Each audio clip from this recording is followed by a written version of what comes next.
Thanks so much, Reggie, and good morning, Columbia CSL. And to all those who are tuning in from afar, thanks for joining us today. You know, your presence makes a difference to us all. As Reggie was saying, we continue exploring our theme for the month, Pulled by Vision, with my message, Middle of the Road, which is really all about transforming judgment into wholeness. And so I really appreciated both the reading and the meditation today. Acceptance was touched into and perseverance was touched into.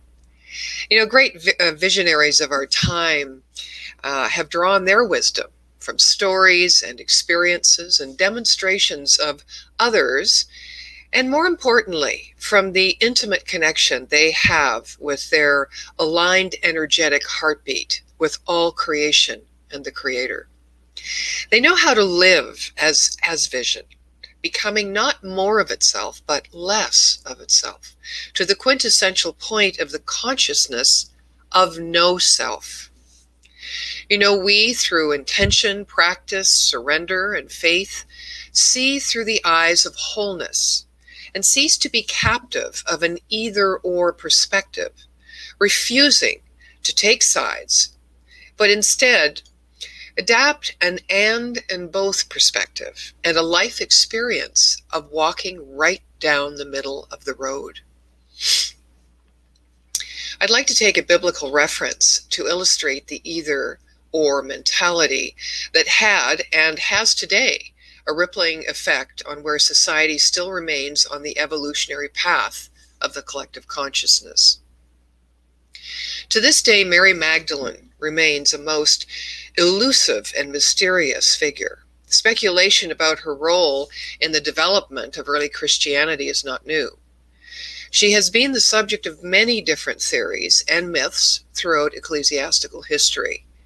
Such speculation is the result of the deafening silence from the scriptures regarding this woman who is cited by all four Gospels as being present at both the crucifixion of Jesus and the empty tomb on the morning of the resurrection. So why is it that we know virtually nothing else about her? Has she made contributions to the development of the early church of which we are not aware? Well, you know, some say the reason that the beloved disciple was turned into a man in the text was because this disciple was clearly the founder and hero of the community that produced this gospel. At some point after the death of Jesus, the emerging male leadership of that community simply became embarrassed about having a female founder.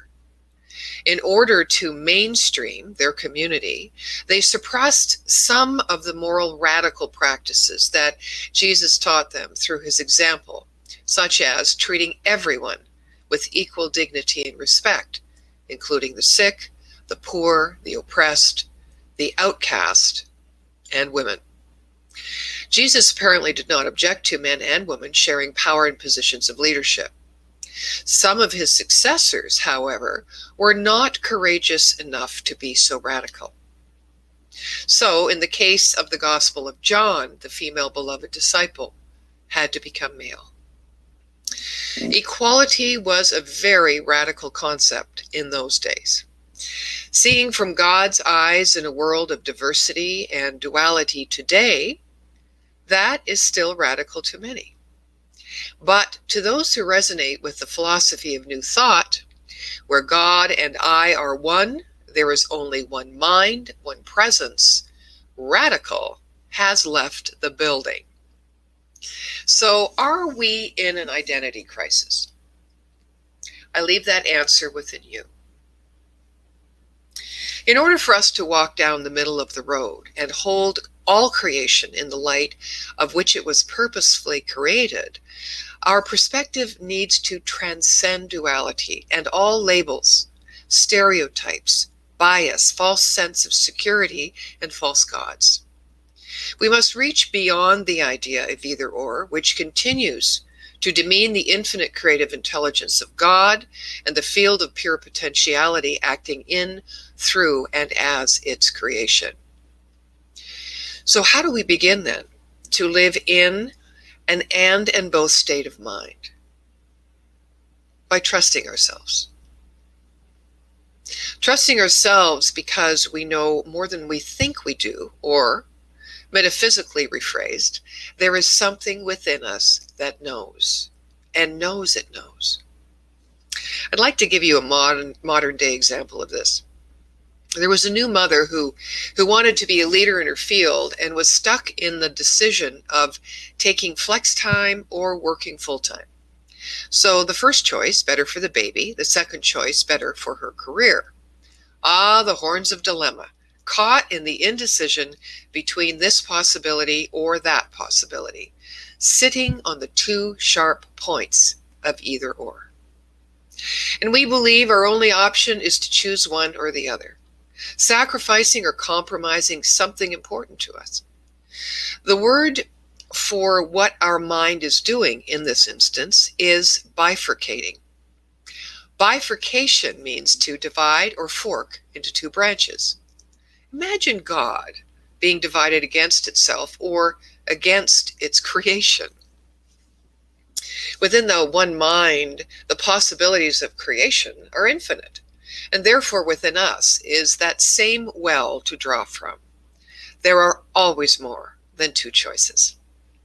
The invitation here is to challenge ourselves to come up with several alternatives to any given seeming difficult situation so that we can grow to rely on our own capacity to find a solution that is right for us.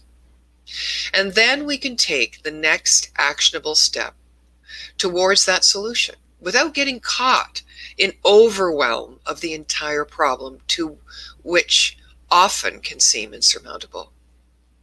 Trust ourselves to find the answers within.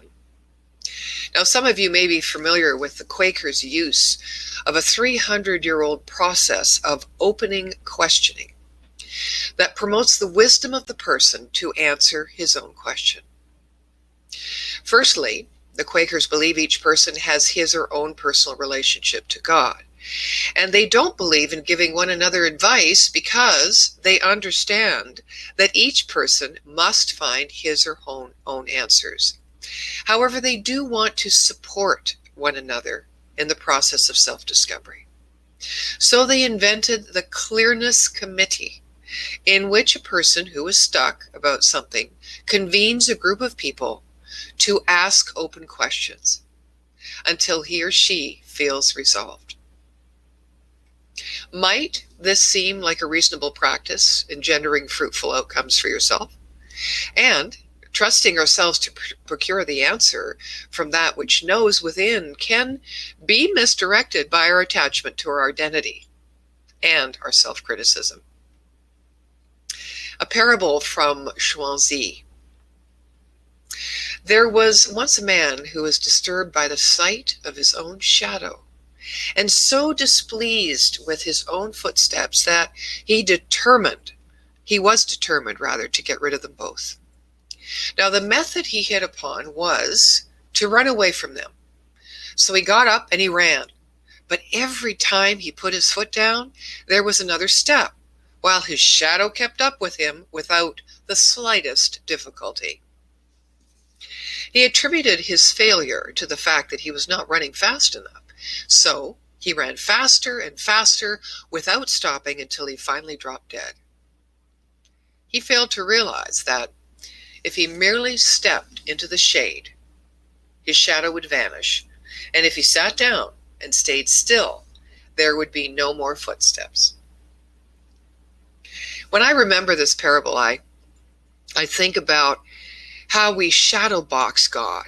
You know, when we are preoccupied with what life can do to us or is doing to us, rather than keeping our mind upon what we can do for life, as life.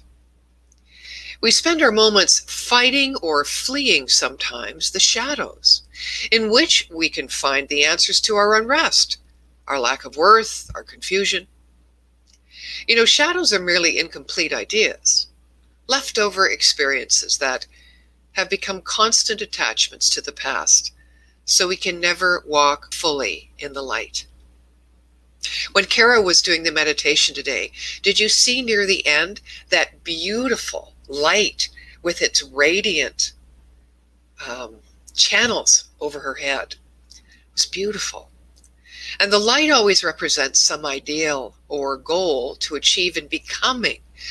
It always represents something other than ourselves as we are. And because the ideal is apart from our present self, we compare ourselves to it, and therefore becomes a possibility that lives in the future. And so then does the light. Why are we not enough just as we are? Why are we not enough just because we have been created in the image and likeness of God? Excuse me. So just at this moment, I'm going to ask you, why are you not like God? When we compare ourselves with our ideal, we will never be perfect. It is impossible. If you say if, then bliss is impossible, because that if is the greatest disturbance. If creates distance. When we create an ideal, we want to be the ideal, but then we feel condemned and inferior to that ideal. Be like God this very moment. This very moment. Celebrate life in each moment by allowing life to be what it is. Let there be greed. Let there be anger. Let there be moral and ethical issues in the outside world. And by, we will feel more celebration by the acting of letting it be. We will accept who we are in this moment, because through our acceptance of who we are in this moment, because all the wrong will disappear. If we accept ourselves in this moment and accept this moment, all the wrong will disappear in our mind, in our focus. We all know that when we try to make arrangements for the wrong to disappear, it never disappears. So we must remember to, as Dr. Ernest Holmes says, turn away from the condition, meaning don't give it power. Arranging, controlling, manipulating the wrong conditions is like fighting with the darkness, and I will dare say, of course, within ourselves. If the room or place in which you are sitting or listening to the service in the company of others was completely dark, without electricity, someone might conceivably shout, "Light a candle." And someone else might reply, "How can I light a candle until the dark is dispelled? I can't see the candle."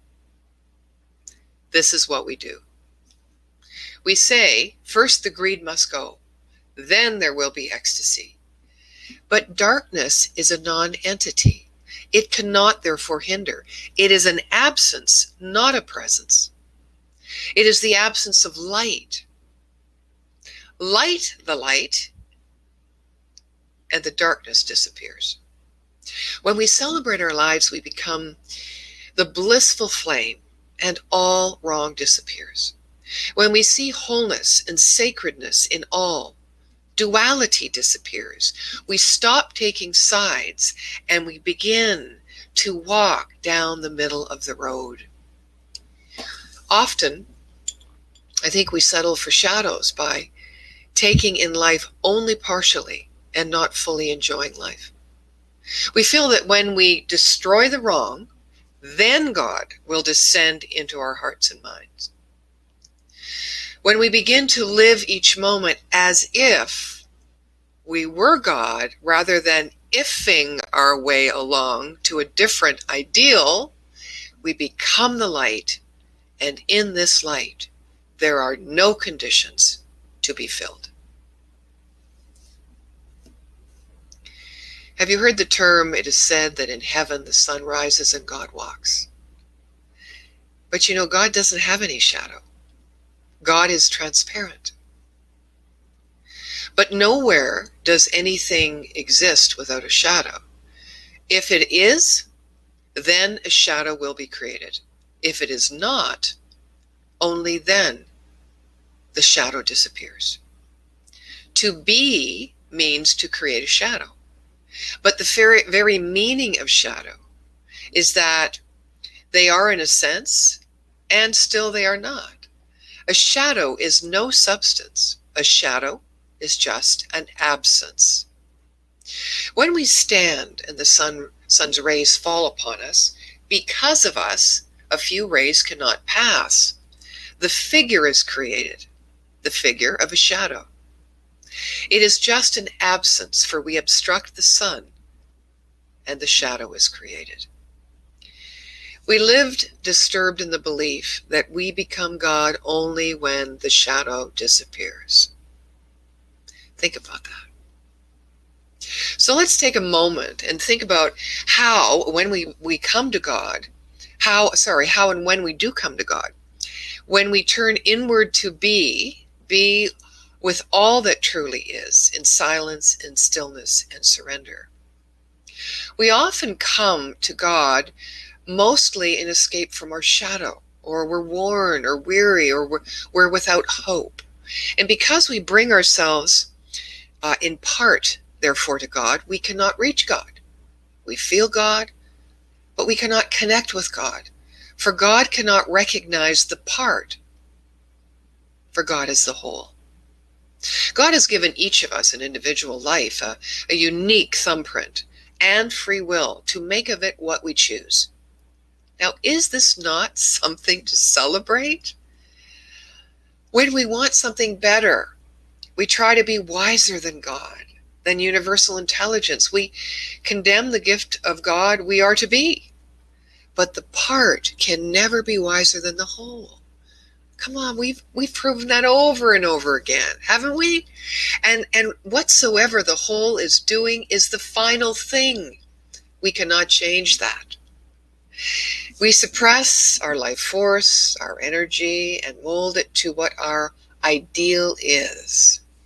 When we choose to suppress something, even if it is anger, if it is love, desire, we find ourselves constantly sitting on those things, and we cannot relax, for we are afraid of us exposing ourselves and being vulnerable. We are afraid that if we relax, the shadow, will come up.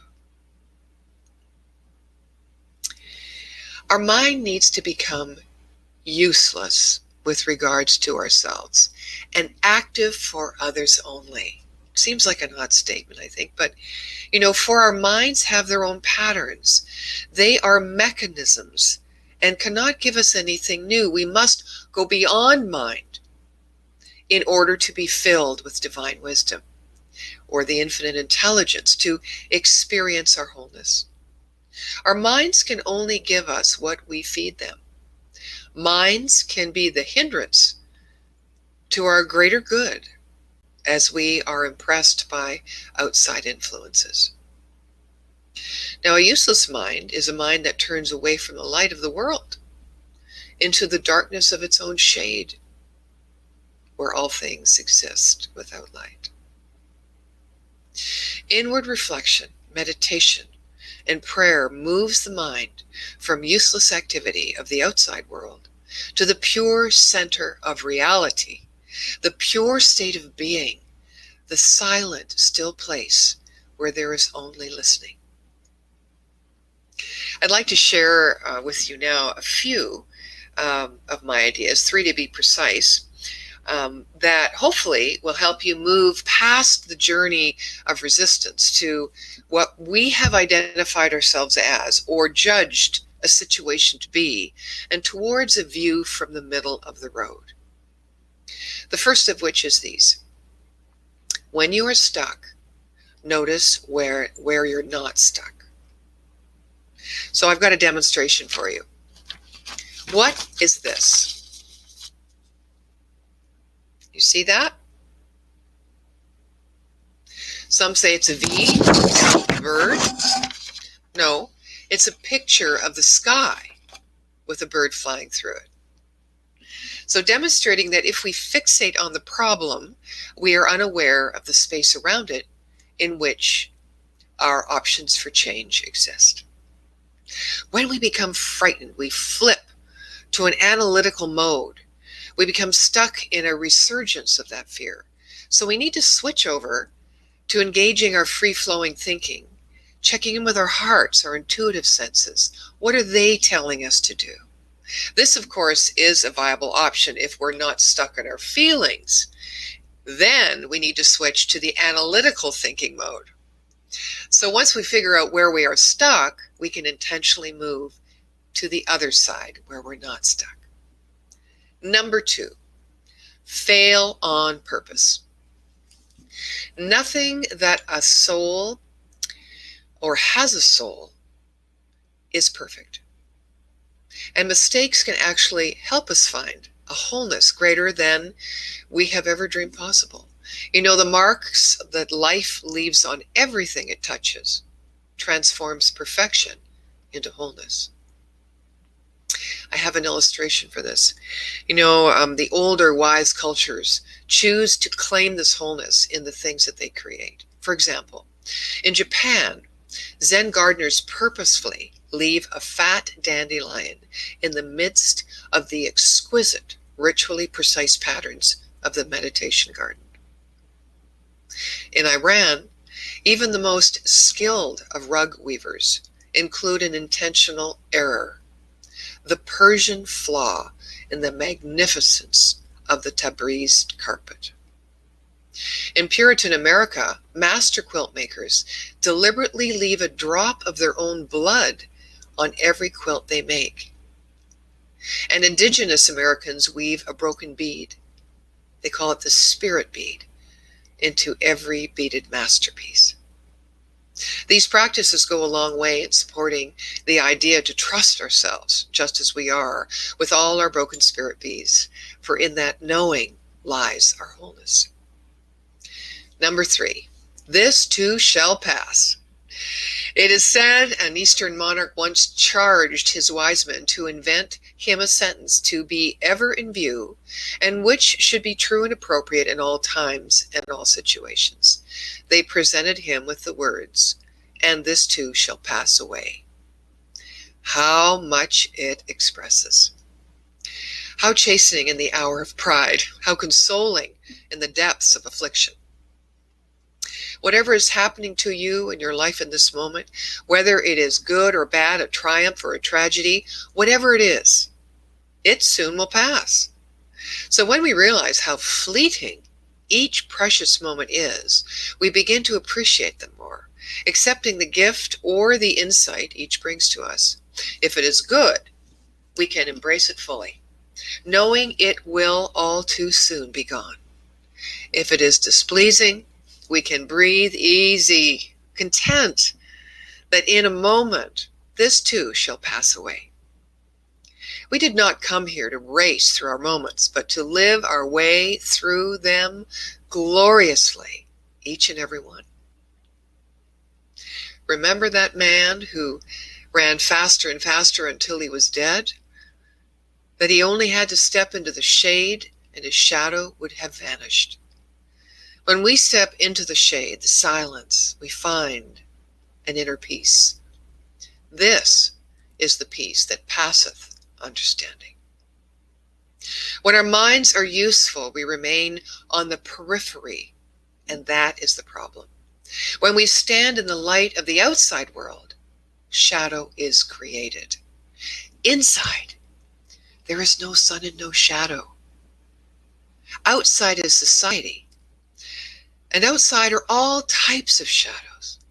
Our anger, our greed, our confusion, our apathy, our desires are all parts of society and some others' ideals.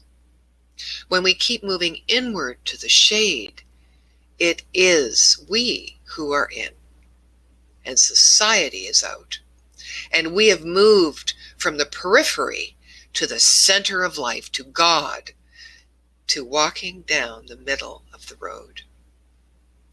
In this, we can see that we are all God, a pure being with no opposites hanging around, fighting or flighting. This is pure intimacy. being one with the life, one with God. There are no spare parts in creation. Each of us is called to play our role impeccably, expressing the universal in our individuality by means of living creative expression and in delight of knowing our oneness with the source of all life. The challenge is to be awake so that we can express the essential purpose of our life. Walking down the middle of the road may conjure up beliefs of a balancing act, when in reality it is walking in this world as universal harmony, natural order, and the rightful spiritual inheritance within all. As Raymond Charles Barker said, just don't quit. Perseverance is the absolute pinnacle of spiritual evolution. And so it is.